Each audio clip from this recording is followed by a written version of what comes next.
creación del Colegio de Arquitectos surge con motivo de los fondos Next Generation. Los Next Generation son ayudas a la rehabilitación, sobre todo en materia de eficiencia energética, y parece que el PESION entra en todo esto, ¿no? Pues nosotros creemos que el tema de la rehabilitación va más allá precisamente de la energía, y por eso pues, creemos que es una colaboradora de esta oficina.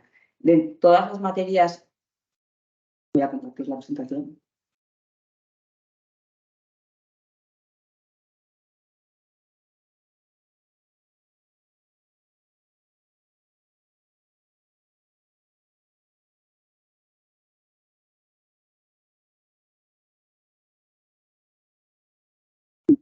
Yo creo que ahora ya se puede compartirse. Pues de todas las materias con las que trabajamos en esta oficina, ¿no?, relacionada con las ayudas, pues hay un tema que yo creo que va más allá de las ayudas a la rehabilitación y de la energía, que son el libro del edificio. Y por eso pues quería, como en esa primera introducción de todas estas jornadas que hacemos, pues resaltar un poco el papel importante del libro del edificio en la rehabilitación del edificio. Que sepáis que en este convenio que hay a 3 bandas entre la DGA y los colegios profesionales de arquitectos y aparejadores para la generación de las oficinas de rehabilitación, el Colegio de Arquitectos ha hecho también una apuesta importante porque ha desarrollado una aplicación para redactar ese libro del edificio.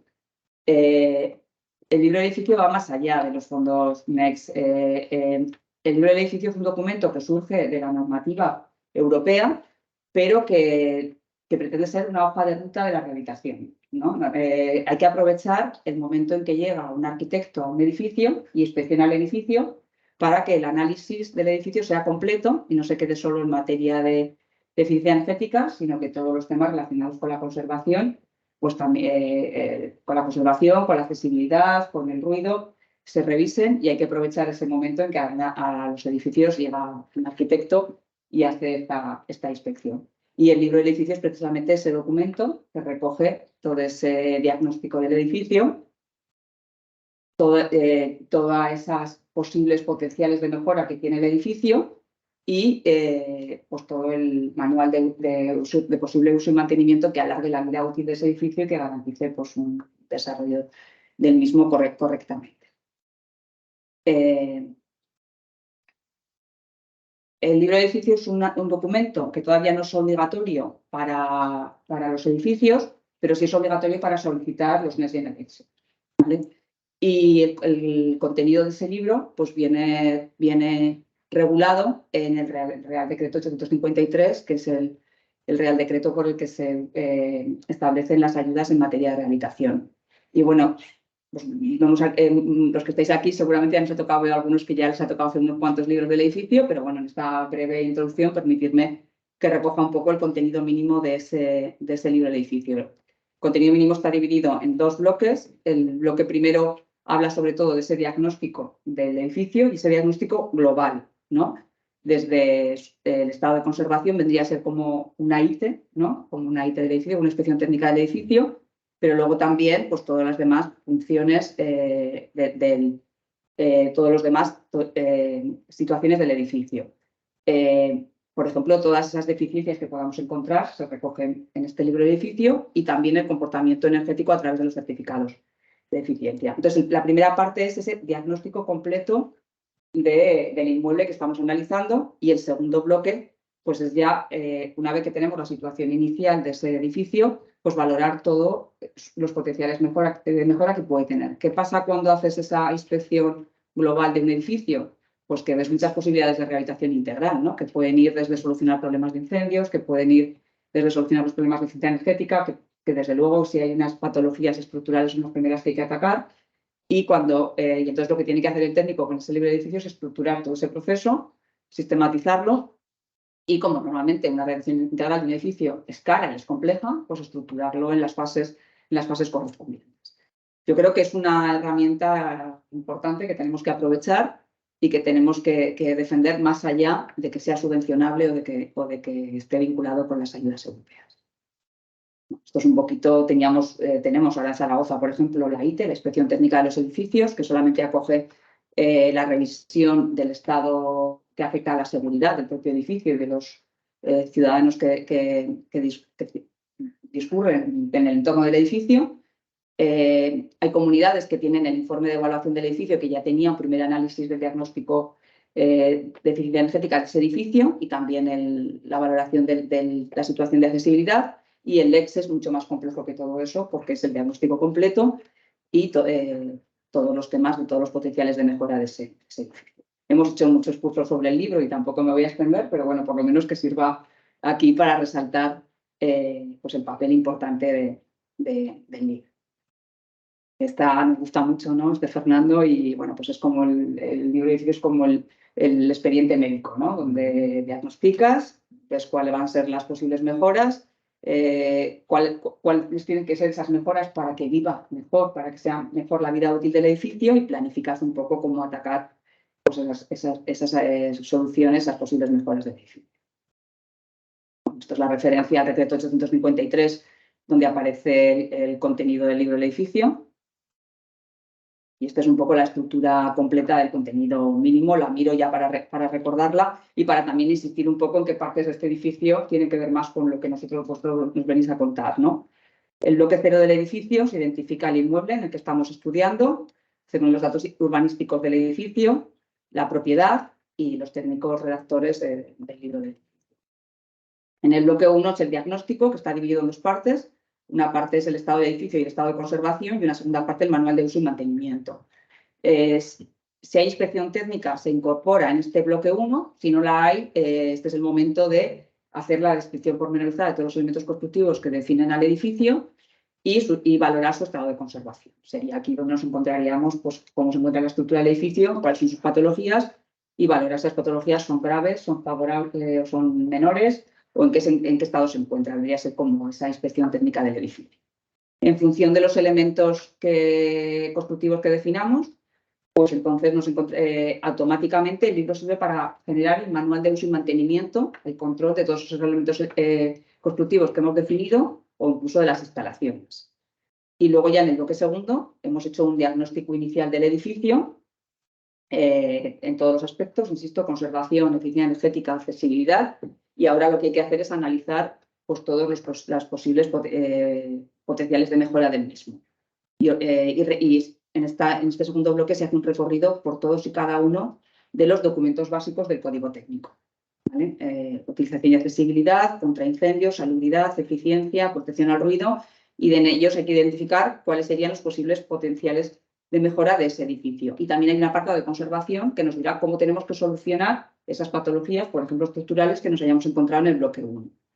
Una vez que hemos identificado el plan de mejoras, pues lo que hay que hacer es combinarlas, ver en qué situación, qué edificio tenemos, qué comunidad de vecinos tenemos, cuál es el propietario del edificio, cuál es la situación económica y ver exactamente pues, cuál son la forma de atacar la posible rehabilitación de ese edificio en fases. Y eso es en lo que consiste el contenido mínimo del libro del edificio. Nuestro libro del edificio, la aplicación generada por el Colegio de Arquitectos, el LEX que le llamamos, pues pretende ser un libro vivo, ¿no?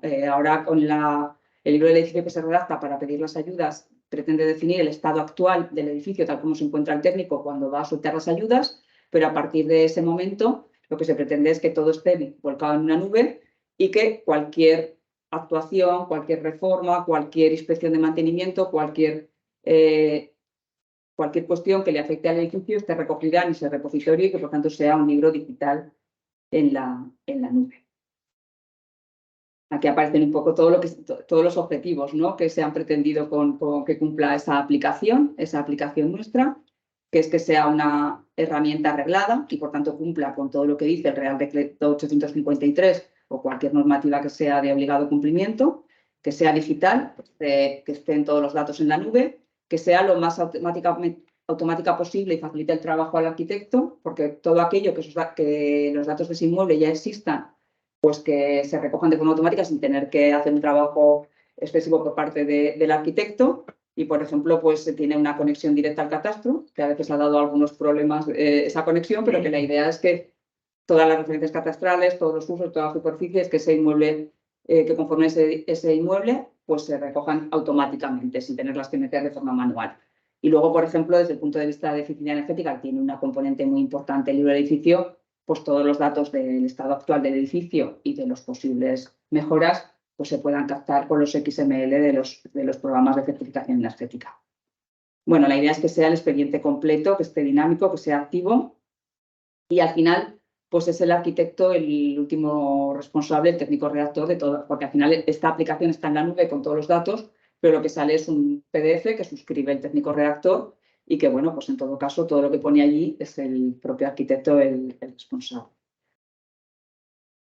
Es funcional porque queremos que sea también una herramienta que no solamente sirva a los técnicos, sino que también sirva a los administradores de fincas y a los propietarios para tener ese seguimiento del edificio y, por ejemplo, pues les llegue al administrador de fincas avisos, ¿no?, de cualquier operación de mantenimiento de los distintos elementos constructivos de ese edificio o de las distintas instalaciones.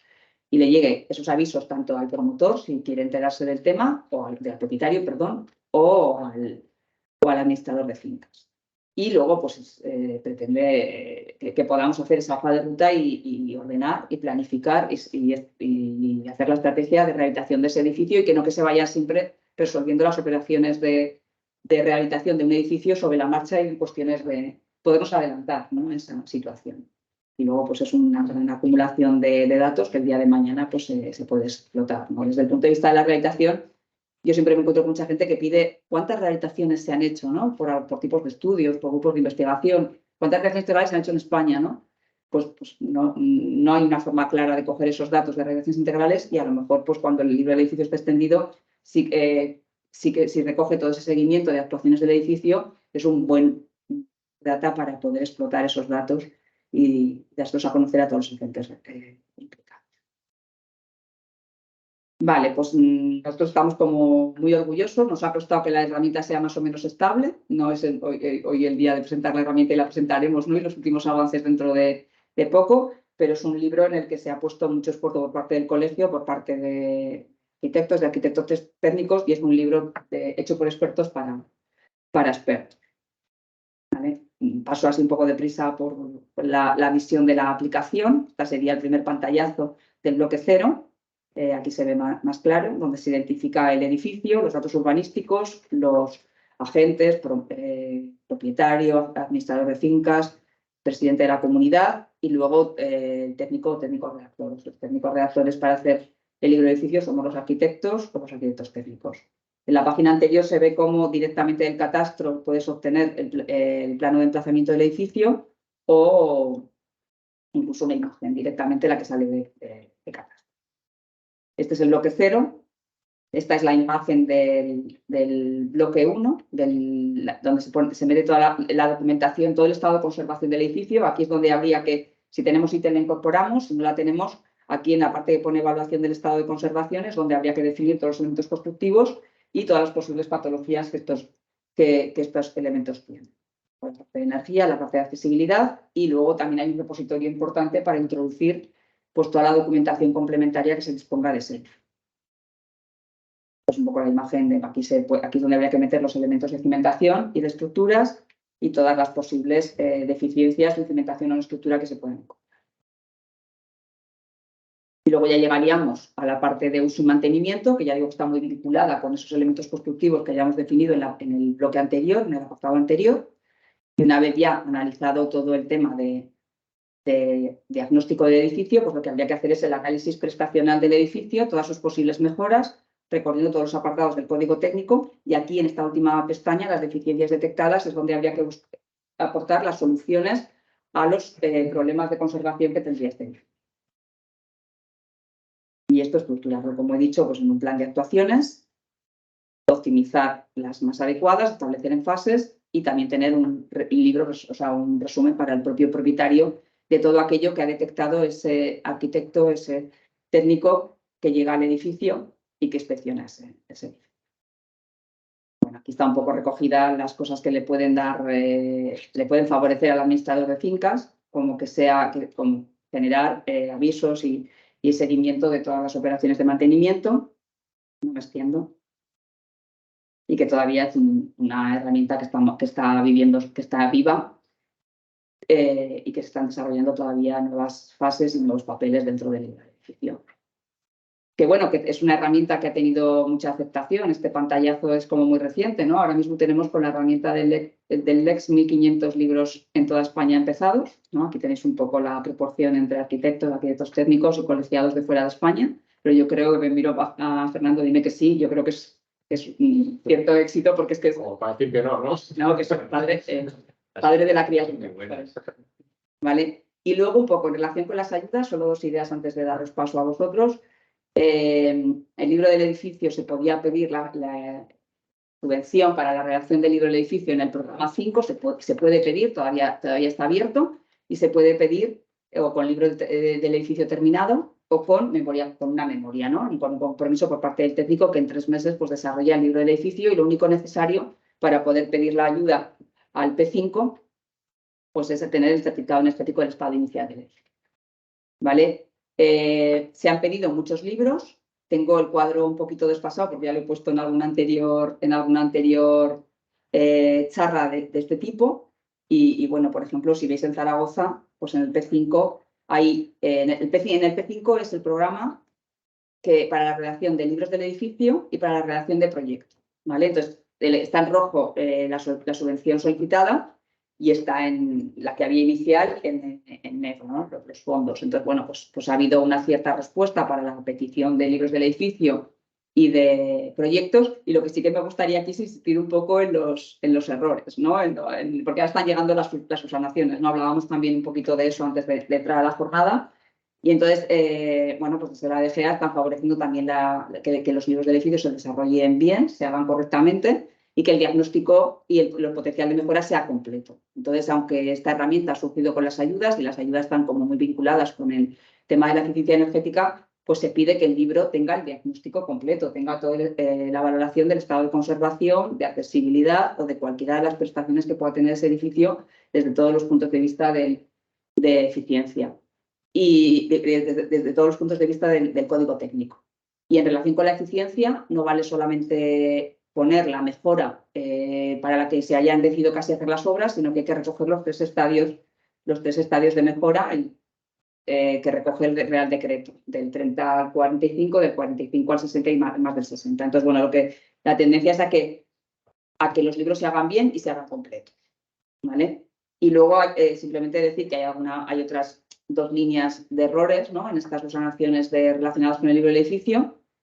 Una tiene que ver con algún error pequeñito de la aplicación, ¿no? Que nos sale alguna cosa todavía que estamos corrigiéndola, pero esas hemos hablado con la DGA para que no sean un motivo de retraso en las ayudas, por decirlo así.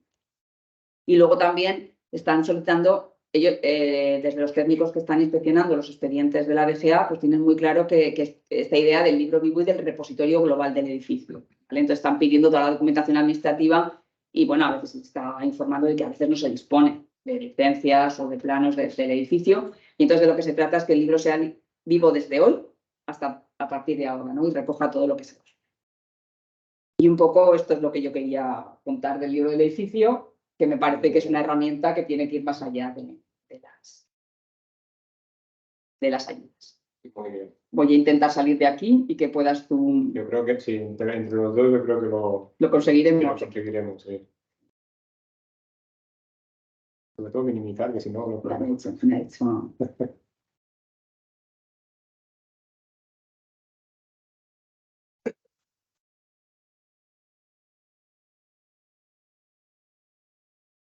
Ya te pongo, ¿no? Sí.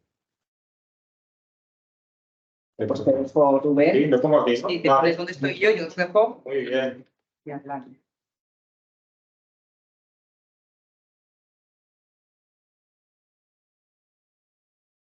Pues muy bien, buenos días a todos. Agradecer a Cristina la introducción que nos ha realizado, al colegio también por la posibilidad que nos ofrece de venir a hacer esta presentación y a vosotros bueno, por acompañarnos y espero que os resulte interesante. A los que nos acompañan también en streaming, que también me han dicho que hay unos cuantos.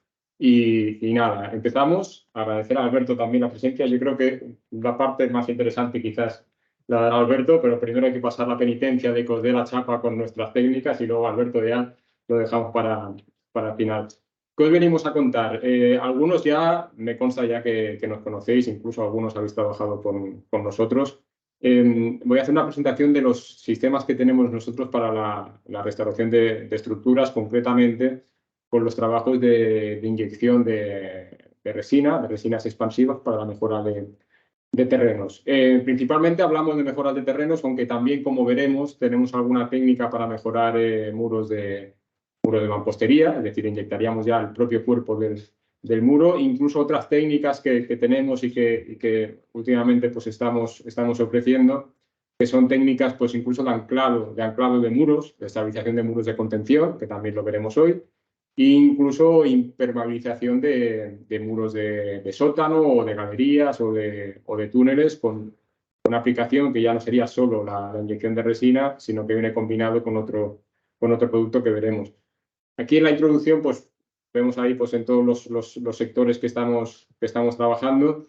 Al final, allí donde haya un problema con el terreno, pues es aplicable este sistema. Ya hemos trabajado, pues evidentemente, el sector residencial, que fue un poquito los inicios de Euretec juntamente con el sector monumental, por la necesidad de proteger estas estructuras con un sistema de mínima invasividad, como veremos. Al final es un sistema que es muy poco invasivo, con herramientas de trabajo de tamaño reducido, muy rápido, muy limpio. Entonces, el sector monumental un poquito fue el leitmotiv del nacimiento de Euretec, pero ahora mismo ya, pues desde el sector industrial, en carreteras hemos hecho cosas, sector ferroviario, en puertos, en aeropuertos. Al final, allí donde se necesite, pues este tipo de sistema de mejora de terreno es donde tenemos cabida.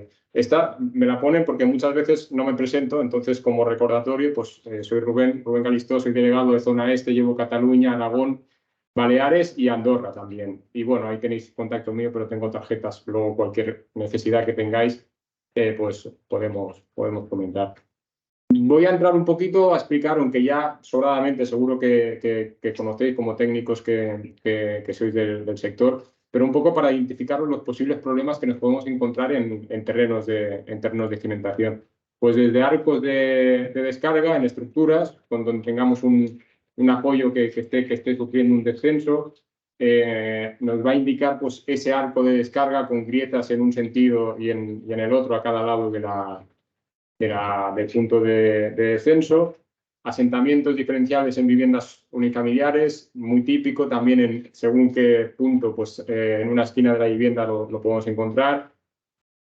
En edificios polifamiliares, monumentos, como os decía, restauración de monumentos, pues también podemos encontrar este tipo de problemas. Hundimientos de solera, ya seremos capaces ya incluso de ya no consolidar solo el terreno debajo del pavimento, sino incluso, como veremos en algún ejemplo, tratar de levantar y nivelar ese pavimento. En piscinas también trabajamos muchísimo. En piscinas un problema habitual es que se pueda, por el propio asiento del terreno, partir el vaso. Una vez se parte el vaso, la misma pérdida de agua y aporte de agua en el terreno hace que progrese esa patología. Filtraciones de agua en estructuras subterráneas. Como os comentaba, veremos también, tenemos un vídeo. La verdad es que tengo varios vídeos en la presentación que un poco será lo más visual y lo que os pueda ayudar mejor a comprender el sistema de Euretec. El establecimiento del conglomerante de mampostería. Como os comentaba, la inyección en los propios muros de mampostería. Estabilización de muros de contención, con esa técnica de microanclajes inyectados con resina. Estamos hablando siempre de un trabajo con este material, una resina de poliuretano bicomponente, con una alta capacidad de expansión y una rápida reacción. Esta rápida reacción nos va a permitir también controlar en todo momento y en tiempo real las inyecciones.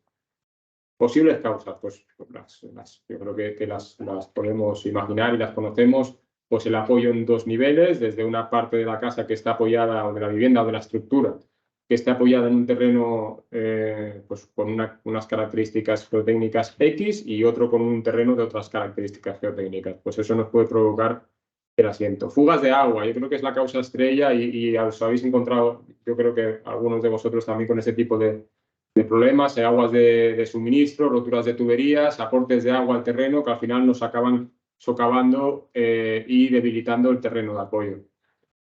Cimentación en diferentes estratos, o sea, no hablaríamos de varios niveles, sino que la casa está cimentada al mismo nivel, pero es el estrato el que puede estar inclinado, con lo cual la vivienda estará asentada en sitios diferentes. Puntos duros, asientos. Perdón.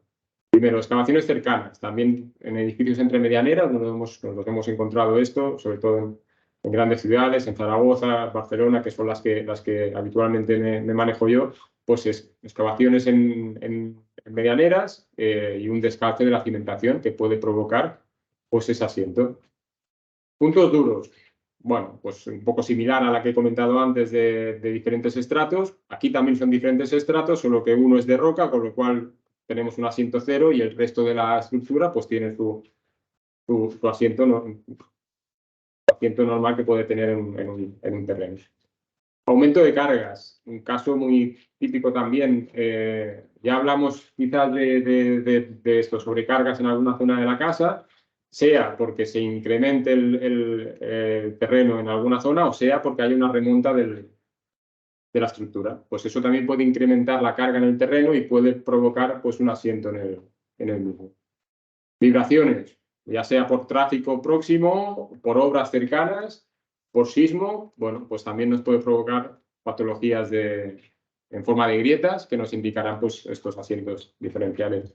Las raíces, y más en tiempo seco como estamos teniendo, pues al final la raíz lo que trata es de buscar agua, de acercarse a cualquier punto donde pueda absorber ese agua y eso nos va a provocar un desecamiento en el terreno que puede suceder también o que nos puede provocar pues un movimiento en la vivienda. Bueno, os comentaba al principio, al final, los varios sistemas que tenemos y que veremos, pues por un lado consolidamos terrenos de cimentación, prácticamente es el 80-90% de nuestro ámbito de trabajo, el hacer inyecciones en el terreno para mejorar y consolidar apoyo de cimentación, estabilizamos muros de contención, veremos también, de hecho las veremos, las 6 técnicas que aparecen aquí, pues veremos un vídeo de ellas. Estabilizamos y levantamos pavimentos y soleras, rellenamos cavidades subterráneas, consolidamos muro y detenemos filtración. Principalmente, este sistema, estas inyecciones, ¿qué nos van a permitir? Mejorar las características mecánicas, es decir, la resistencia del propio terreno. Pero por otro lado, mejoraremos también las características hidráulicas, es decir, vamos a reducir la permeabilidad del terreno de cimentación. Eliminamos asientos diferenciales causados por estos lavados o erosión del terreno, recuperando la capacidad de carga del terreno. Al final lo que vamos a intentar es dejar el terreno con la capacidad de carga inicial que tenía, para evitar pues asientos diferenciales entre varios puntos de la estructura. Pues lo que vamos a hacer es asemejar la resistencia del terreno en todos los apoyos. Y consolidamos, por otro lado, las estructuras de los muros. ¿Cómo se hace? Es una pregunta que siempre pues, nos hacen. Profundidad de tratamiento. Al final lo que hacemos nosotros, a diferencia de otros sistemas, es hacer mejoras del terreno. Con lo cual, lo que vamos a tratar de cubrir es el terreno el cual está afectado por esas cargas que descienden de la edificación. Vamos a ir a teoría de Boussinesq, que al final lo que nos comenta, lo que nos dice es que entre 2 y 4 valores de ancho de la zapata, en una zapata corrida, esas tensiones prácticamente van a ir a 0 o a un 10%. Con lo cual nosotros lo que vamos a hacer es tratar ese volumen afectado por esas tensiones y en la profundidad en que alcanzan esa fuerza. Estaremos hablando de 2, 3, 4 veces, o sea, 2, 3, 4 metros de profundidad. Ese es nuestro tratamiento típico, pero si bien es verdad que en algunos casos en los que tengamos una resistencia pues muy baja, habrá que bajar a más profundidad. Es decir, nosotros podemos bajar mucha más profundidad, si bien es verdad que habitualmente no es necesario. Pues tenemos hechas inyecciones del orden de 6, 8, 10 metros de profundidad. No es lo más típico, la verdad, pero lo hacemos. ¿Cómo funciona el sistema? Hablamos de un principio de levantamiento, es decir, estas inyecciones principalmente van a tener una reacción horizontal, porque es donde menos resistencia ofrece el terreno, es decir, en vertical vamos a tener por encima la estructura, con lo cual ya tenemos una carga, y en profundidad vamos a tener el propio peso de la estructura más todo el peso de tierras que tenemos, con lo cual a medida que nosotros inyectamos un producto en el terreno, vamos a ir a las resinas, que es lo que estamos comentando, lo que vamos a tener es esa expansión horizontal, que se van a crear unas microfisuras en vertical por donde la resina se va a introducir. Vamos a seguir inyectando, va a llegar un momento que las tensiones horizontales y verticales se van a igualar. En ese momento la resina no tiene otra vía de salida que es hacia la superficie, hacia arriba. Es en ese momento en que detectamos ese principio de levantamiento, que estamos hablando de décimas de milímetro, de medio milímetro. Al final, como veréis, todas nuestras actuaciones están monitorizadas con niveles láser de alta precisión y vamos a detectar en tiempo real ese principio de levantamiento. Eso solo lo podemos hacer con este producto, que es una resina que reacciona de manera muy rápida. Si tuviéramos cualquier otro producto con un tiempo de reacción demorado en el tiempo, no podríamos hacer este control. Podríamos hacer otro tipo de controles, pero este control en concreto no lo podríamos hacer. ¿Por qué? Porque en el momento en que nosotros detectáramos el principio de levantamiento, podríamos cortar la inyección, pero la resina seguiría hinchando, seguiría expandiendo, con lo cual tendríamos movimientos no deseados en la estructura. Esta resina nuestra reacciona en 10-15 segundos, con lo cual, en el momento en que nosotros cortamos la inyección, el movimiento prácticamente se anula. Tenemos software de cálculo propio, es decir, nosotros hacemos el proyecto previamente o hacemos los cálculos al menos para que vosotros como técnicos podéis incorporar a vuestro proyecto. Nosotros como especialistas en el terreno vamos a hacer ese cálculo, pero vosotros al final conocéis mejor quizás las estructuras y al final nosotros lo que os facilitamos es una herramienta, un cálculo para que vosotros lo podáis incorporar en vuestros proyectos. En este software de cálculo, pues al final, ancho de cimentación, profundidad de cimentación, es decir, los valores que tengamos, los datos que tengamos de la cimentación, contra más mejor. Los parámetros del terreno, presión, peso específico, ángulo de rozamiento, módulo de elasticidad, al final todos esos parámetros los vamos a meter ahí y vamos a jugar un poco con ellos pues para que nos dé al final ese número de qué cantidad de resina hay que inyectar, en qué profundidad, con qué separaciones, pues eso es lo que nos va a dar este programa. Intervenciones siempre monitorizadas, como os adelantaba, siempre todas nuestras intervenciones están monitorizadas de alguna manera, prácticamente en el 100% de ellas con un nivel láser de alta precisión, pero si ya vamos a edificios pues, monumentales o históricos o protegidos, patrimonio, en los cuales queramos tener monitorizada, ya no punto a punto con el nivel láser, sino prácticamente y homogéneamente todo el edificio, pues lo podemos hacer con una monitorización con radar. Además de otros seguimientos que se puedan hacer, seguimiento geoeléctrico, prospección geofísica, tomografía eléctrica, pues todas las pruebas que se puedan hacer en un terreno, nosotros evidentemente estamos encantados de hacerlas. Al final, contra más conozcamos el terreno y contra más conozcamos el funcionamiento en obra de nuestro sistema, pues mejor para todos, porque nosotros al final vamos a estar evidentemente seguros de dar una garantía de la realización de los trabajos y vosotros como técnicos pues también podéis quedar pues más tranquilos y tener más conocimiento de lo que se ha hecho. ¿Qué valor de mejora habitual? Nosotros, los valores de mejoras habituales en el terreno, estamos hablando de aproximadamente un 40%. Va a depender mucho de si el terreno es, de cómo es el terreno, vamos, si es un terreno cohesivo o granular o un mixto. En terrenos cohesivos, la mejora estaremos hablando pues, de un 48%, a partir de un 40%. En terrenos granulares, bastante más, es decir, un terreno arenoso, por ejemplo, un terreno de gravas, va a ser mucho más fácilmente mejorable que un terreno arcilloso, por la lógica pura de que el terreno arcilloso pues, no tiene porosidad ninguna y al final la mejora se realiza por esas láminas que pueda tener en la estructura. Y un terreno heterogéneo, pues a nadie se le escapa, estaremos a medio camino entre una y la otra. Aquí en esta gráfica que se ve aquí a mano izquierda, al final es lo que viene a indicar es el sistema de inyección que nosotros empleamos en prácticamente ya la mayoría de las obras. Es un sistema que llamamos multipoint, al final es una denominación comercial y lo que viene a decir es que es un tubo que viene ranurado en profundidad, con ranuras cada 20 centímetros aproximadamente, por donde va a salir la resina de manera lo más homogénea posible, para que puedan mejorar en profundidad y por igual, de una manera ramificada, pues ese terreno. Y a la derecha, pues es una aplicación en muro. Ya no hablamos solo de la aplicación en terreno, como os decía, sino que en muros de mampostería, pues también podemos aplicar de manera horizontal, pues ese. Aquí alguien se ha dejado un. No, lo puedes, porque no pasa nada. Yo creo que, como estamos aquí más o menos en petit comité. Perdona, disculpa. A ver, igual es urgente o algo. Bueno. Intervenciones de mitigación o ajuste del riesgo sísmico. Lo voy a pasar un poco por encima, porque tampoco estamos aquí en zona de alta sismicidad, a menos que sepa yo. Creo que no hay mucho riesgo sísmico, pero bueno, al final lo que también se puede en el terreno es hacer una inyección previa y preventiva para posibles vibraciones. Ya hablamos de riesgo sísmico, pero hablamos también de otro tipo de vibraciones, pues por tema de obras próximas o el tráfico próximo o demás. Preventiva también para el aumento de cargas, es decir, cuando preveemos tener un aumento de cargas se puede hacer una intervención preventiva de este tipo también.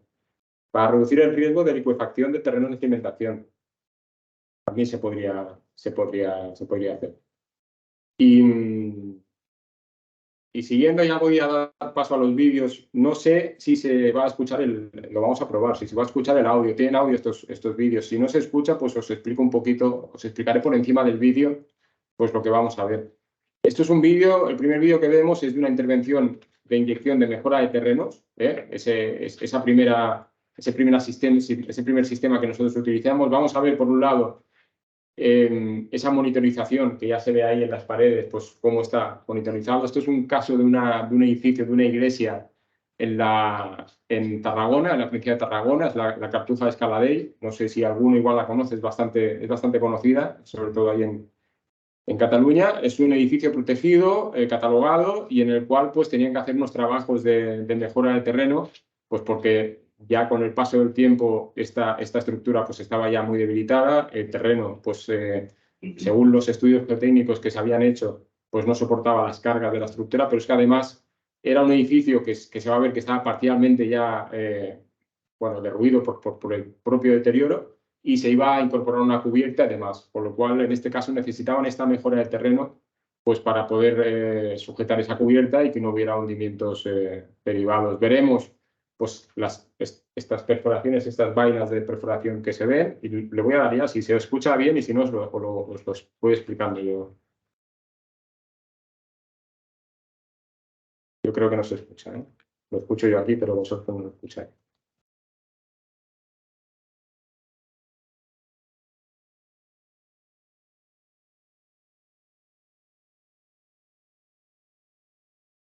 Bueno, se escucha desde aquí, no sé si lo escucharéis, pero... ¿Se escucha?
Se puede subir algo. Se escucha en el streaming.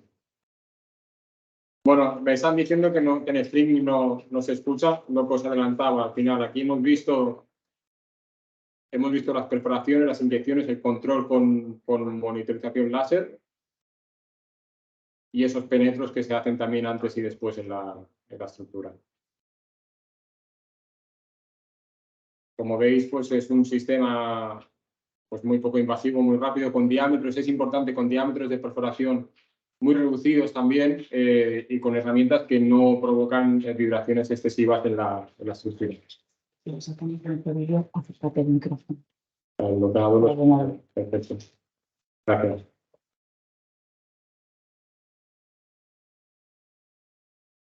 A ver.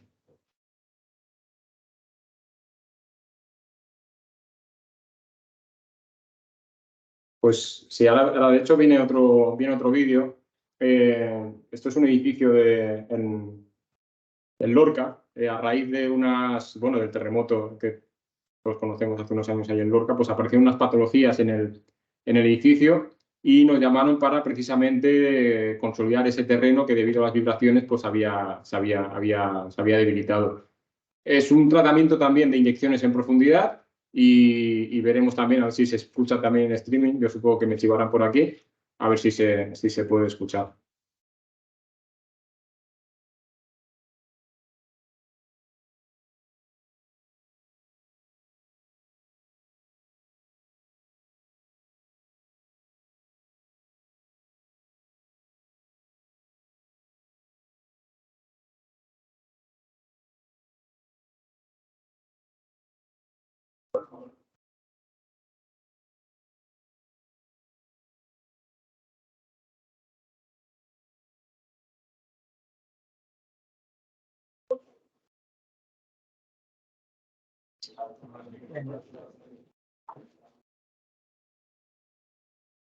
Me comentan que no se escucha aún en el streaming, pero aquí lo que venimos a explicar es que realmente un poco la ejecución se hace con estos medios reducidos. Era el parking, el sótano de un edificio, en el cual pudimos sectorizar simplemente la zona de intervención y dejar libre el espacio en el cual no se inyectaba, por lo cual estaba en uso el parking mientras nosotros inyectábamos.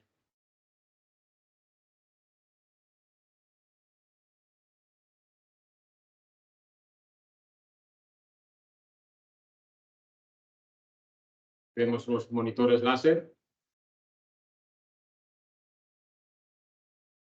las vainas de inyección.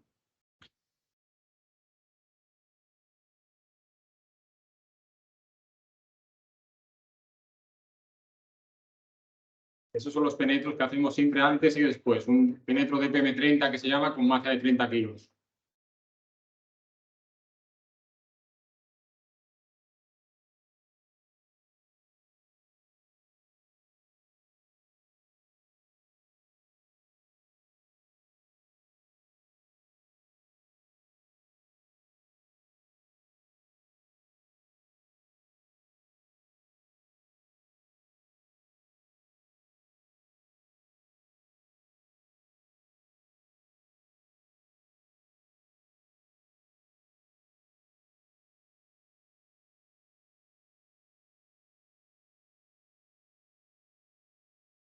Al final una técnica, lo que viene a comentar es que es una técnica muy poco invasiva, lo que os comentaba, muy rápida.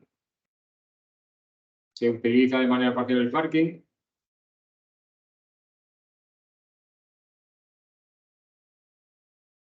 Y mucho más rápido y en muchas ocasiones pues más económico también que cualquier otro tipo de solución.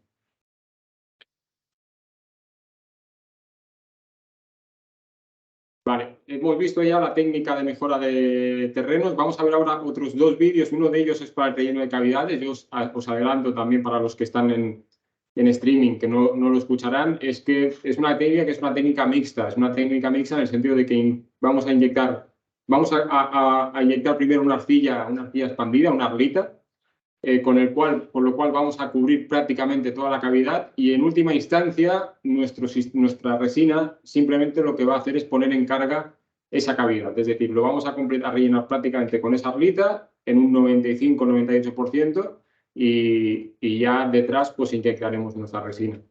Y el otro vídeo que veremos es un chalet, es una casa, creo que es en Suiza, en el cual es en Suiza, pero aquí en España tenemos muchísimos casos. Lo que pasa es que al final las grabaciones, pues como hemos visto, algunas están hechas aquí en España, otras se hacen fuera de España. Al final la empresa está a nivel europeo, incluso a nivel mundial. Pero bueno, lo que os comentaba, veremos un vídeo de una estabilización del suelo, incluso con un levantamiento de pavimento. Ese es el caso del levantamiento de pavimento del chalet este que os comentaba.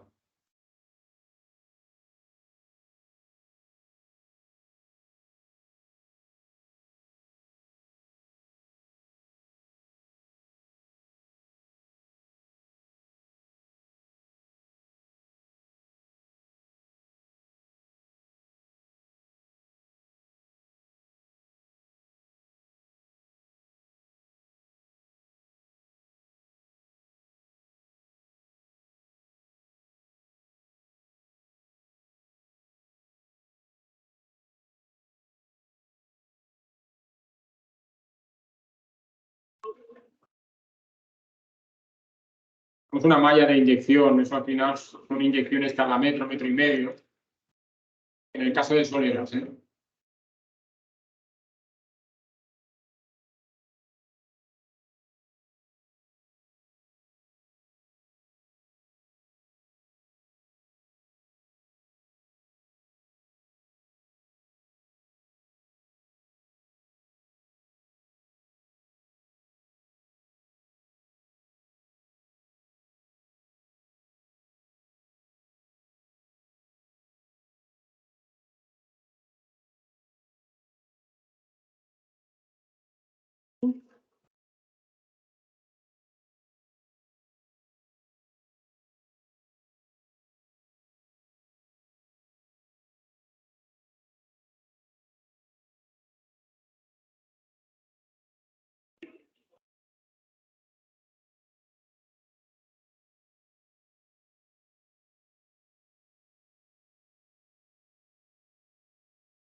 Este es el...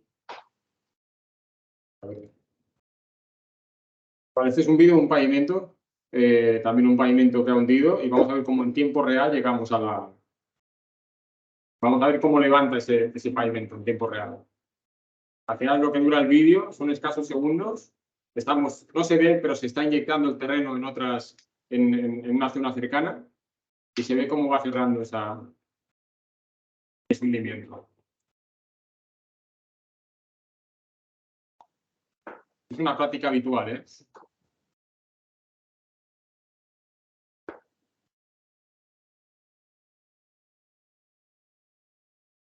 Ya prácticamente está cerrado ese hueco. Un levantamiento de 1 centímetro prácticamente, si no más, ¿no?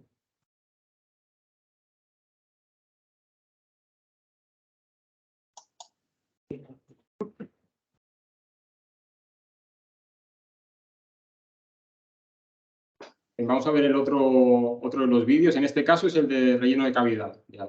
Veremos cómo primero se incorpora esa arlita, se proyecta esa arlita, se inyecta esa arlita y posteriormente nosotros vamos a hacer la inyección con resina.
pasar porque al final de los vídeos es lo mismo para todos.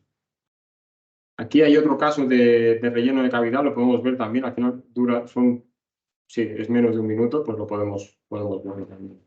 La aplicación ya directamente del vacío forzado, ¿eh?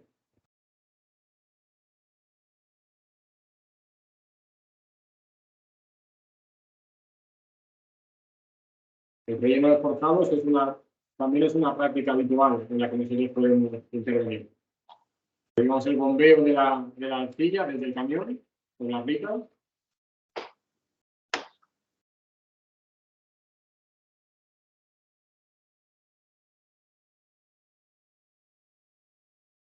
Para posteriormente nosotros completarlo con la resina, con la inyección de resina.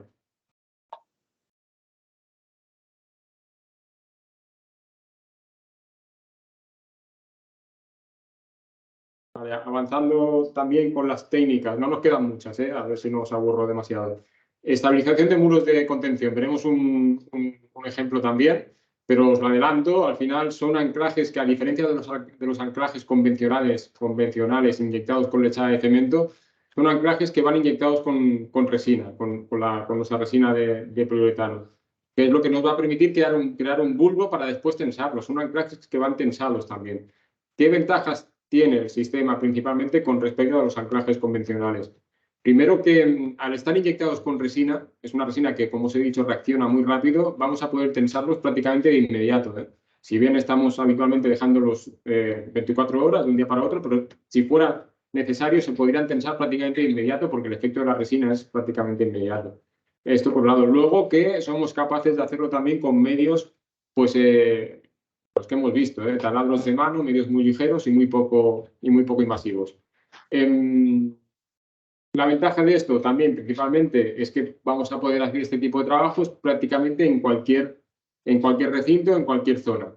No todos son ventajas, también tiene sus inconvenientes, principalmente que son anclajes que si los hacemos con estos medios reducidos, ¿qué va a pasar? Que son anclajes que son más cortos, con lo cual podemos cargarlos mucho menos que anclajes convencionales y que nos va a obligar a hacer anclajes pues mucho más juntos y igual hacer más pilas de anclaje que no haríamos con los anclajes convencionales, ¿vale? Vamos a tener que hacer más número de anclajes. Son anclajes que al final aguantan unas 3 toneladas, con respecto a los anclajes convencionales de 10-15 metros de longitud que igual pueden ir perfectamente a 30 toneladas, que son hasta 10 veces más.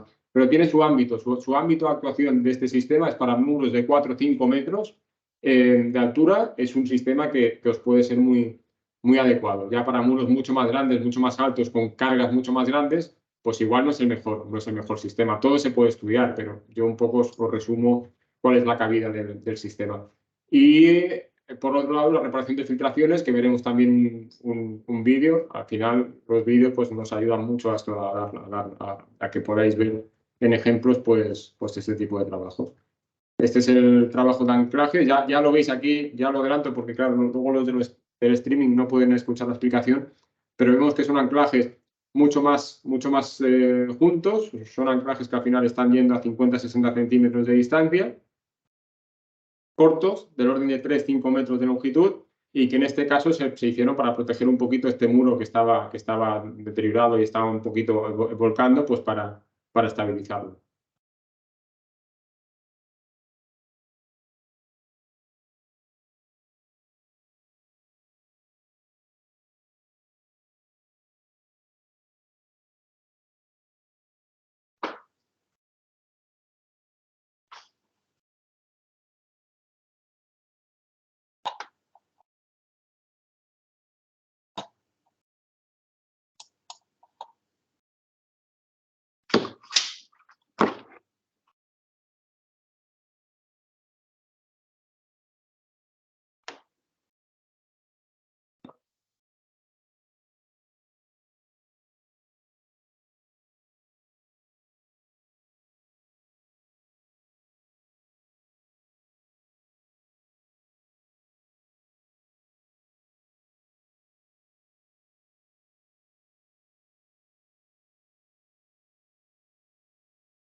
Vale, vamos a ver ahora, yo creo que es el último vídeo que llevo, que es para nuestra técnica de reparación de filtraciones, la impermeabilización de muros de tras 2. También lo adelanto para los que lo ven online. Perforaciones muy pequeñas, del orden de 1 o 2 centímetros máximo, en las cuales vamos ya no solo a disponer a inyectar nuestra resina, sino que se va a hacer una mezcla de 2 productos, que es nuestra resina de poliuretano, más un gel de sílice que nos va a ayudar a cubrir toda la zona de tras 2 del muro para, en la medida de lo posible, evitar esas posibles filtraciones que se puedan producir pues por juntas o por roquedades o por un mal hormigonado en muros pantalla. Bueno, ya la causa puede ser múltiple y diversa, pero bueno, al final lo que vimos en ese vídeo es la manera de solucionarlo con este tipo de sistema.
Vale, bueno, ya un poco para ir concluyendo esta parte que os preparaba yo, ya luego dejaremos a Alberto que prepare un caso con el que colaboramos con él en una iglesia aquí en Gersa, aquí en Zaragoza. Ventajas, bueno, ya en todos los vídeos ya nos las han ido recortando, ¿no? Pero sobre todo que es un proceso rápido, es muy poco invasivo, muy limpio y nos permite hacer intervenciones delimitadas, es decir, donde tengamos el problema pues podemos hacer la inyección. No es necesario, por ejemplo, si en edificación, realizar todo el tratamiento en toda la estructura, sino allí donde tengamos el problema. Sin necesidad ponemos de suspender actividades. Nosotros hemos trabajado en supermercados abiertos al público, en centros comerciales, sectorizando simplemente la zona de inyección y el resto del supermercado pues abierto al público. Y con pruebas y resultados verificables al instante. Al final, si nos ofrecemos como un sistema rápido y que nos permite seguir con la actividad diaria, pues los resultados tienen que ser también inmediatos. ¿Por qué Uretec? Pues como os comentaba, al final este sistema nace de la necesidad. Es una empresa, no lo comentaba, pero al final es una empresa italiana, nace en Italia, como necesidad de restaurar pues, todos esos monumentos históricos protegidos, patrimonio, la cantidad de patrimonio que hay allá, pues como esa necesidad pues surge este sistema y seguimos comprometidos un poco con lo mismo, es decir, pues restaurar estructuras con una mínima invasividad, protegiendo sobre todo en todo momento el patrimonio y facilitando pues, al usuario pues, el poder convivir con las obras, con nuestras obras. Bueno, 30 años de experiencia, más de 55.000 intervenciones. Como os decía al final, estas se cuentan pues, en el grupo Uretec, que es el grupo Europa, Italia, Francia, Austria, Alemania, bueno, varios países de la Comunidad Europea. Garantías, que es una cosa recurrente que nos preguntan también en este tipo de sistema. Tenemos una garantía contractual o empresarial por 10 años, pero además tenemos el respaldo de un seguro decenal, el cual pues, también cubre prácticamente la totalidad de nuestros trabajos. Bueno, aquí un poquito las asociaciones con las cuales colaboramos o con las cuales pues, tenemos de una manera u otra pues, convenios o relaciones, buenas relaciones, pues desde asociaciones de puertos y costas, asociaciones de constructores de estructuras, SEMSIC, pues varias de las asociaciones que están en el sector. Certificaciones técnicas, pues desde el TUC, el UNES o COTEC, que también ha emitido opiniones favorables con respecto a nuestro sistema, el CSTB. Y lo que llamamos, o lo que llaman Academia Uretec, pues esas universidades con las cuales hemos colaborado, pues desde el Politécnico de Turín, la Universidad de Padua, que es una gran especialista en temas de geotecnia, o aquí en España, pues en la Politécnica de Madrid. Uretec y el medio ambiente, al final, es vital y es importante, y más en el punto en el que nos encontramos ahora, la compatibilidad medioambiental de este tipo de sistemas, ya no de este en concreto, sino de cualquier sistema de mejora de terreno, de inyección. Tenemos la certificación Excel, evidentemente es un sistema totalmente ecocompatible y medioambientalmente, bueno, que protege el medio ambiente y pues con todas las certificaciones posibles. De hecho, la resina no interrelaciona con el agua, por ejemplo. Una inyección de resina en el terreno es imposible que interrelacione con el agua porque es de cadena cerrada, los dos componentes reaccionan uno con el otro y no hay posibilidad de interacción con el agua, que es lo que podría hacer, llegado el caso, que pudiera fluir la resina y llegar a zonas donde no fuera bueno que llegar. Y nada más, por mi parte, os dejo, como os comentaba, con Alberto Gracia, geólogo, que le conocí, yo creo, más a él que a mí, porque es de Zaragoza, y yo vengo de tierras lejanas. Entonces, nada, os dejo. Os voy a preparar a ver. Para alguien que hacer una pregunta. ¿Hacemos preguntas ahora o al final? Al final, pues. No, como prefiero. Yo creo que igual al final, porque Vale. igual surgen preguntas también. Vale, vale.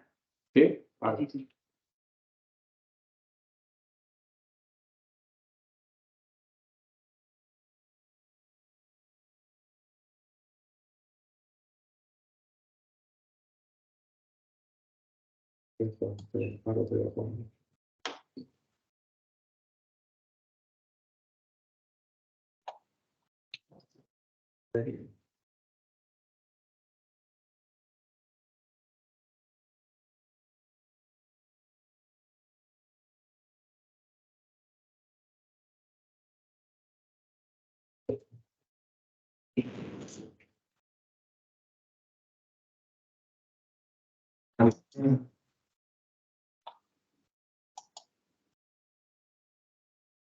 Sí, buenos días, soy Alberto Gracia y os voy a explicar, como os han comentado, un caso concreto que hicimos precisamente con la empresa Uretec como solución elegida para resolver el problema que teníamos concretamente una iglesia, en este caso una ermita en Gelson.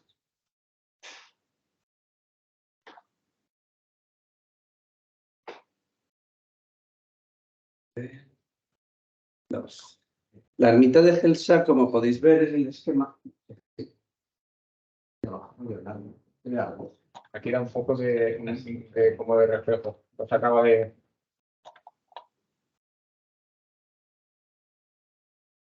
Aquí se ve estupendamente. Ahí se ve bien. Pues lo que os decía, la ermita de Gelsa tenía una configuración como se debería ver ahí en la pantalla, en la que a la fachada principal se le añadió una portada y encima de esa portada se colocó una torre. La torre, en principio, pesó sobre esa portada y esa portada no estaba previsto que tuviese el peso de la torre, con lo cual, con el tiempo, ha ido cediendo y se ha ido asentando. A lo mejor se ve mejor aquí. Aquí se ve algo más. Bueno, la cuestión fundamental es que se generaron unas grietas, que no sé si podéis ver en esa portada de ahí, y esas grietas de asiento dejaban bastante claro que había un problema, sobre todo en las cimentaciones de los apoyos de la portada, de la portada hacia la cara libre, ¿no? Entonces, bueno, vamos a ver si tenemos más suerte. Y aquí se ve. Ahí podéis ver la portada y las grietas que aparecieron fundamentalmente en los tres arcos de delante. Es lo que os comentaba antes. O sea, teníamos que tener se conoce que esta portada se colocó en otro tiempo, pero sobre todo se conoce que posteriormente se hizo una torre que se construyó encima. Por ese motivo, pues, y por otro que veremos ahora, se produjo esa deformación y esos asientos diferenciales fundamentalmente de los apoyos de la derecha. Se monitorizó las grietas, se colocaron testigos y se llevó un control durante todo el estudio geotécnico y posteriormente durante la realización de la mejora del terreno. Y deberíamos ver los problemas que tenía de vuelco la torre en relación con la fachada principal. Ahí podéis ver los testigos que se habían colocado. En la misma, pero en la otra fachada se veían también las fisuras que se abrieron en el edificio. Podéis ver cuál sería el problema de asiento diferencial en relación con el resto del edificio. De la parte de delante, en la fotografía de aquí abajo se debería ver cómo se abre una grieta que acompaña al vuelco, insisto, que tiene que ver con el asiento diferencial. Aquí deberíamos ver, que creo que mal se ve, el plano en planta de la ermita y el procedimiento de reconocimiento mediante un nivel láser de precisión en el que vimos en qué zonas se producían los asientos diferenciales o las deformaciones por asientos diferenciales.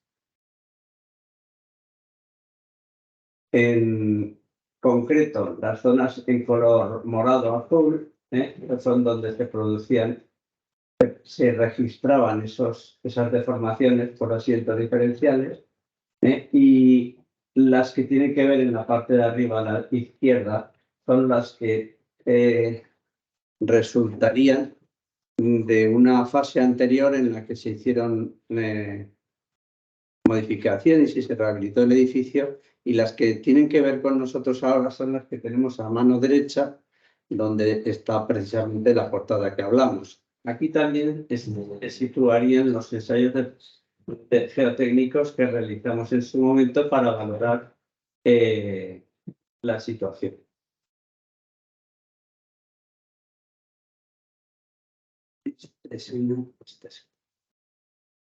Aquí podéis ver la iglesia y el perfil geotécnico de correlación. En este perfil geotécnico de correlación se pudo ver cuál era la profundidad relativa de las cimentaciones de cada uno de los apoyos de la portada y porque se realizaron sondeos inclinados y se pudo ver cuál era el plano de apoyo. Las cimentaciones, en este caso concreto, estaban apoyando a menos 2,30, menos 2,40 metros de profundidad, y se realizaron también ensayos de penetración dinámica En el entorno de la zona donde se producen los mayores asientos diferenciales, se pudo ver precisamente cuál era el origen del problema.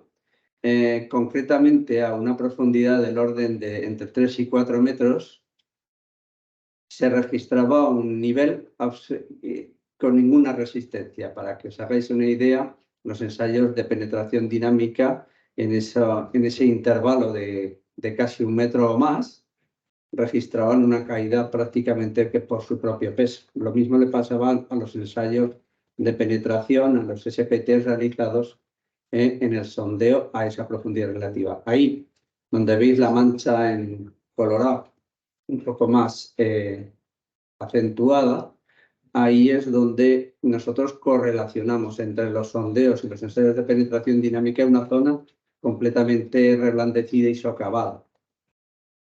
En este caso también me interesa mucho que observemos un detalle y es el que tiene que ver con el pozo de registro de un sistema de saneamiento que pasaba por aquí, concretamente en azul. Ese pozo de registro se encontró completamente roto, se encontró incluso descolgado y resultó evidente que desde ese pozo de registro había infiltraciones al terreno durante el tiempo que llevará funcionando ese sistema de saneamiento. En el sondeo, efectivamente, se tomaron muestras y se pudo apreciar que en el entorno de la profundidad en la que nosotros registramos esa falta de resistencia del terreno, el terreno se encontraba completamente saturado. Aquí se ve un poco mejor el detalle que se estaba comentando con el pozo. Representamos con las flechas en color azul las más que probables fugas. Es evidente que ahí había unas fugas y podemos ver la posición relativa del sondeo y de los ensayos de penetración. En concreto, el ensayo número 2 es ese en el que tenemos a la derecha. En ese ensayo es lo que os comentaba, en la resistencia a la perforación, a la penetración, era mínima o prácticamente nula. En la parte de la derecha tenéis el procedimiento de cálculo que utilizamos mediante un programa específico, el fase 2 de ROS-Ciencia, en su versión número 8, y allí, efectivamente, una vez que nosotros incorporábamos este modelo geotécnico al procedimiento de cálculo y establecíamos los parámetros de ese terreno, se apreciaban asientos diferenciales, problemas de asientos diferenciales con magnitudes del orden de las que se tenían registradas, pero incluso se anticipaba que si no se intervenía sobre el terreno en esta zona, esos asientos podrían incluso incrementarse del orden de 22 centímetros según el resultado que obtuvimos en ese modelo, ¿no? Ese procedimiento de cálculo es una forma de establecer, con base en los resultados obtenidos en los ensayos de laboratorio y en el modelo de correlación geotécnica, cuál va a ser, de alguna manera, el comportamiento a medio y largo plazo. Evidentemente, tenemos todas las grietas que se aprecian en la portada. Esas grietas señalan efectivamente cuál es el procedimiento el proceso de asientos diferenciales y de alguna manera nos enmarcan tanto la posición en planta de los problemas como la profundidad relativa, que en este caso, como podéis ver, está entre 3 y 4 metros, 4 metros y medio de profundidad. Entre las propuestas de soluciones que nos planteamos estaban dos. Una, la tradicional de recurrir a realizar micropilotes que atravesaran las cimentaciones y que empotraran suficientemente en el terreno firme. Terreno firme, en este caso es ese que se ve ahí en amarillo, es un terreno mucho más compacto y con empotramientos del orden de 3 metros obteníamos la solución de recalce de forma suficiente. Pero en este caso nos vimos en la tesitura de tener que plantear la posibilidad de recalcar no solo las zapatas del portal, sino también las de la propia fachada, porque si nosotros generamos un punto duro al recalzar únicamente las zapatas del portal, podemos a futuro plantear posibles deformaciones en sentido opuesto. Entonces, el inconveniente que nosotros de alguna manera valoramos sobre esta solución fue que esas 4 zapatas quedarían apoyadas en terreno más firme que el resto del edificio de la ermita, generándose un punto duro que a futuro podría invertir el efecto. Y se producen filtraciones apareciendo grietas por asientos diferenciales en la parte no recalcada. Quiere decir que, puesto que el terreno es el que es, puede ocurrir por cualquier otra circunstancia que haya un reblandecimiento y un problema de aporte de agua al terreno, y que en ese sentido, si solo hemos recalcado la parte, insisto, que nos queda delante, la que tiene que ver con los apoyos del portal, pues podemos tener posteriormente ese problema. Aquí podéis ver una valoración rápida realizada sobre cuál sería el precio del recalce según el diseño que hemos visto antes.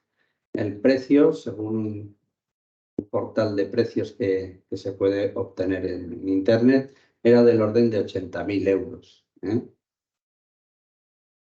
La propuesta de realizar la mejora del terreno mediante inyecciones de resinas expansivas se basa fundamentalmente en que no estamos recalzando el edificio ni parte del edificio, sino que estamos mejorando, que ese es el factor fundamental de criterio que debemos establecer, que no estamos recalzando el edificio, sino que estamos mejorando en la capacidad portante del terreno en la parte donde aparentemente, donde hemos observado que se ha producido ese proceso de reblandecimiento y de socavación.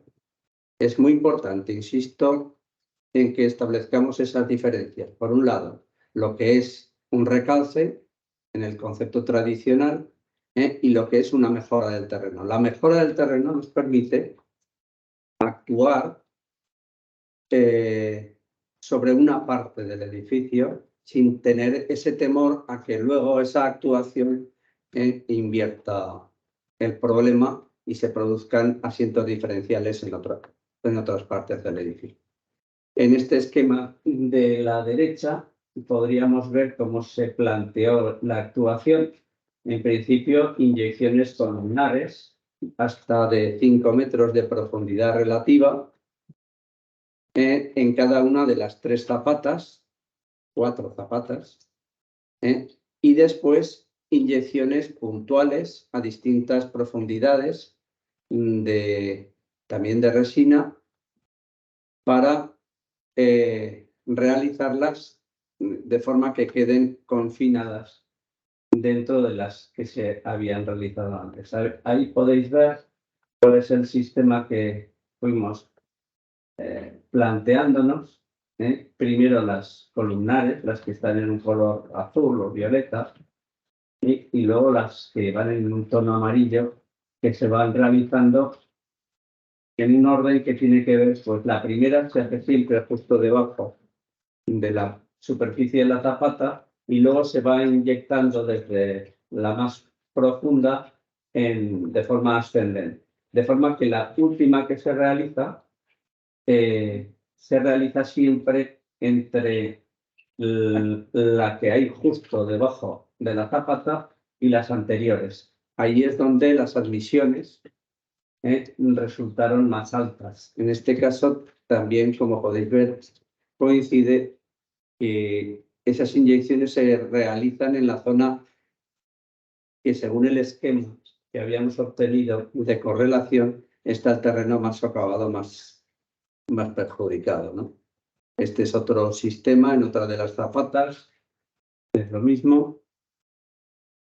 Aquí llevamos un control No sé por qué no se nada. Llevamos un control de las inyecciones, en este caso las columnares y en este caso las puntuales, que insisto, se realizaron de forma que se pudo apreciar cómo las mayores admisiones se generaron en la zona más alterada. La última de esas inyecciones, insisto, se realiza entre las profundas y la que queda justo debajo de la zapata. Allí que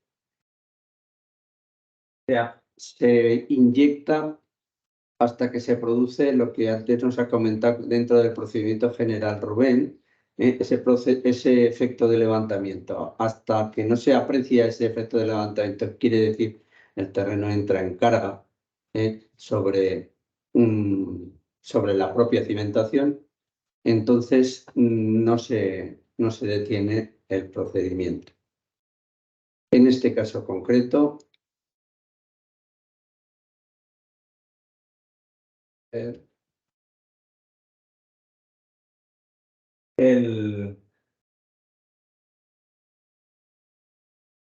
precio o el coste de la realización de los trabajos que estamos hablando vino a ser del orden de 30.000 euros, que en relación a lo que estábamos comentando antes, aplicando un procedimiento de recalce mediante micropilotes, resultaba pues evidentemente mucho más interesante.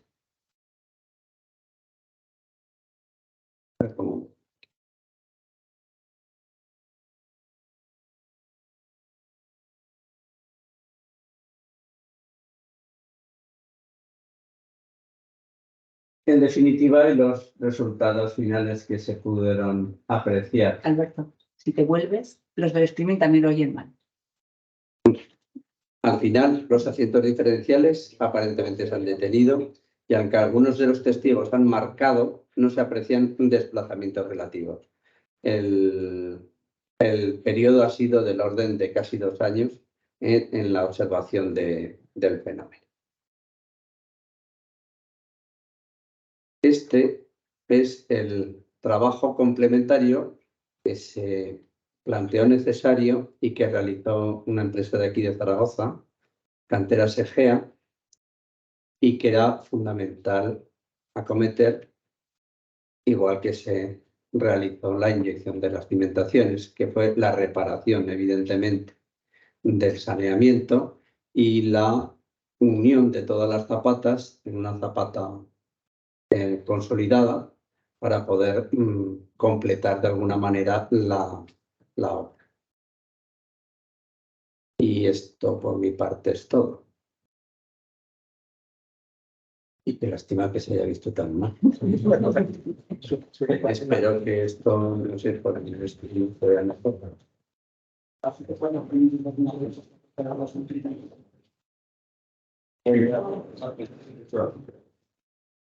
Sí, a ver, voy a hacer un par de ver si hay alguna pregunta, si soy capaz de verlas.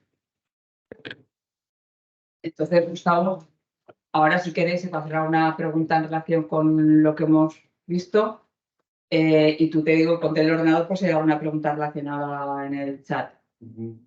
Yo no soy capaz de... Espérate, ahora te indico. A ver, yo no veo ninguna, pero Vale. ahora me sabría mal que alguien la estuviera formulando y yo, a ver, no sé, mira el chat, a ver. Ahí, tienes que darle ahí. A ver. Solo aparece esto. No está aquí, no vale. Chat de la reunión. Vale. Esto lo puedo quitar, ¿no? Sí, sí, dale entendido.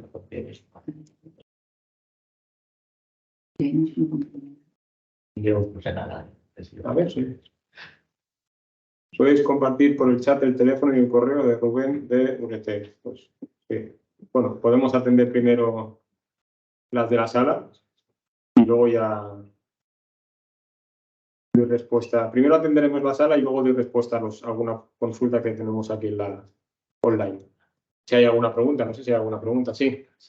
Yo quería preguntar, Zaragoza es una zona que tenemos una geología un poco mala a nivel de terreno y sobre todo en determinadas zonas de Barrio Oliver, Barrio Valdefierro, pues nos aparecen de vez en cuando, nos sorprende con alguna dolina.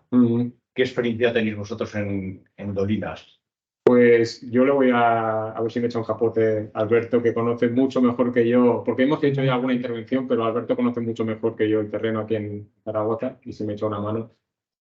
Sí, sí que tenemos mucha experiencia en Dolinas, para bien y para mal.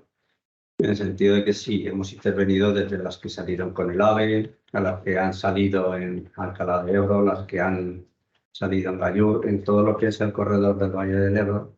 Y sí, conozco el caso concretamente de Valdefierro y concretamente la de la Plaza de las Estrellas, creo que se llama. La experiencia en ese sentido con resinas expansivas, y esa es la pregunta, la experimentamos concretamente en la carretera Lucena-Boquilleni, que aparecieron unas simas importantes en Alcalá de Ebro, donde no sé si conoces el ambiente, pero ya tiene tradición de tener una gran cima en lo que es la entrada a la población. Lo mismo pasó en Gallur. En Gallur no aplicamos resinas. En cualquier caso, en esos casos, las experiencias han sido poco positivas, porque la magnitud del fenómeno excede muchas veces la posibilidad de aplicar. No obstante, es cierto, y en concreto en la de Alcalá de Ebro, donde inyectamos casi 15 metros de espesor de terreno, la deformación se atenuó y se generó de forma mucho más progresiva, aunque ahí lo que sí que nos está funcionando muy bien son inyecciones de mortero de desplazamiento, mortero de baja movilidad, que se le llama, columnas de ese mortero. En todas esas situaciones hemos realizado obras con mortero de baja movilidad, que sea otra técnica. No, hombre, por favor, si es que al final... Y el resultado está siendo bueno. ¿Pero con edificación encima? No. Aún No, no es lo mismo una carga de un pavimento y si tienes una deformación, pues la problemática es discreta Sí. a que tengas un edificio encima cuyas cargas son mucho más elevadas y las deformaciones afectan de una manera mucho más importantes.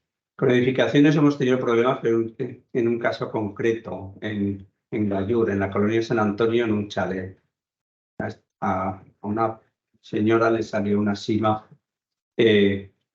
debajo justo del tendedor de su casa. Una sima de 12 metros que se viera de profundidad. Para que te das una idea, habían desaparecido del orden de 1000 metros cúbicos de grava. Realizando el estudio correspondiente, observamos que el problema venía de una profundidad relativa de 47-53 metros. En realidad, aquello se había conformado con una especie de gran reloj de arena asociado a la presencia de un antiguo pozo.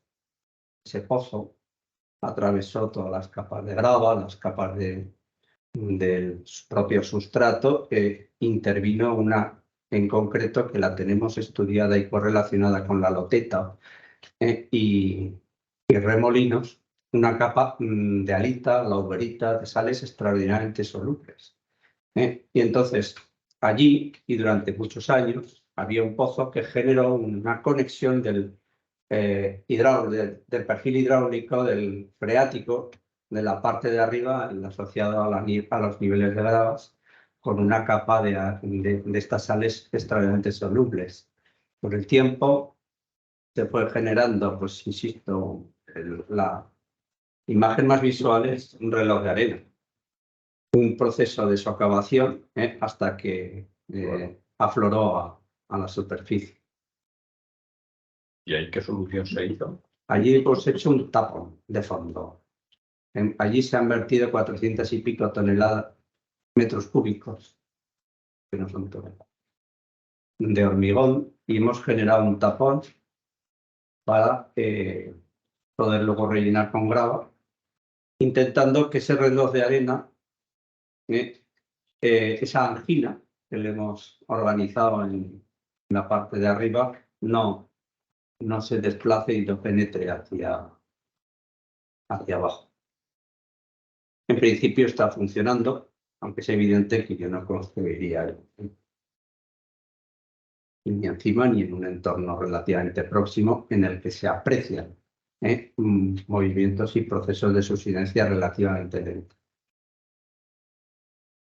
Gracias. Yo solo como apunte, lo único que diría que al final la limitación en este tipo de problemas de simas y dolinas para las resinas es tanto una limitación técnica como también económica. Al final lo que os hemos ofrecido son sistemas pues, muy poco invasivos, de tamaño reducido. Claro, con este tipo de sistemas de perforación es inviable irnos a profundidades de 10, 12, 15 metros que igual nos encontramos en una dolina. Técnicamente se podría resolver con resinas, pero entonces perdería un poquito el sentido de lo que nosotros ofrecemos, que es una baja invasividad, porque tendríamos que ir con maquinaria, pues maquinaria grande, maquinaria potente, en la cual no nos podemos meter en cualquier recinto y con unos costes pues, más altos de los que podemos resolver a profundidades menores, porque el producto en sí, en esas proporciones, puede ser más caro aún que las inyecciones de mortero que comentaba Alberto. Entonces, es una limitación técnica, es decir, se podría hacer, se podría estudiar se podría estudiar porque podría funcionar igual que el mortero, lo que pasa que al final, tanto en costes como en medios, pues al final estaríamos igual limitados. Pero sí, como funcionar, podría funcionar, pero por la experiencia que tenemos, se están resolviendo con esto, con inyecciones de mortero de baja movilidad, otro tipo de soluciones. En el caso de las resinas y concretamente en Alcalá, en lo que es la mota, para poder alcanzar profundidades relativas de más de 9 metros tuvimos que hacer perforaciones, que no son las perforaciones que habitualmente ellos desarrollan cuando hacen su procedimiento. Entonces, claro, eso encarece muchísimo más, tener que bajar esos 15 metros con maquinaria de sondeo. Entonces, tener que hacer eso, entubar, volver a... Todo eso encarece. Y en cualquier caso, sí que es cierto que el resultado fue razonable en cuanto al desarrollo y evolución, pero es evidente que el fenómeno continuó y ese fenómeno de alguna manera desarrolló un movimiento de subsidencia lenta, o sea, que no estaba resuelto. ¿Alguna otra pregunta? Digamos, la durabilidad de las resinas, esto lo tenéis estudiado, es una que lleva muchos años ya allí en Italia y tal, y tenéis un... Nosotros nos certifica el fabricante, nos certifica la durabilidad por 60 años. Evidentemente es una durabilidad certificada mediante estudios en laboratorio, porque realmente no hay esa experiencia en años, pero certificada con estudios en laboratorio de 60 años. En 60 años no hay una pérdida apreciable de la resistencia. La resina. ¿Alguna pregunta más? Bueno, en todo caso estamos por aquí. Yo creo que Cristina nos quería comentar algo.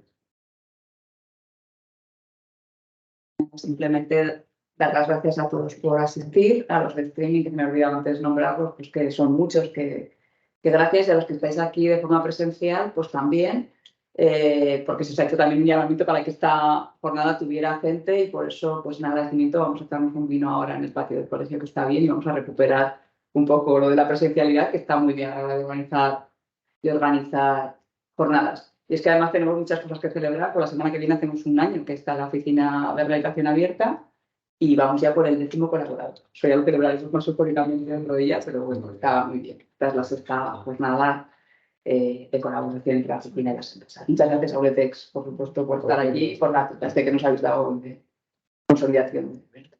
Perfecto. Entonces, nos vemos ahora. Muchas gracias a todos.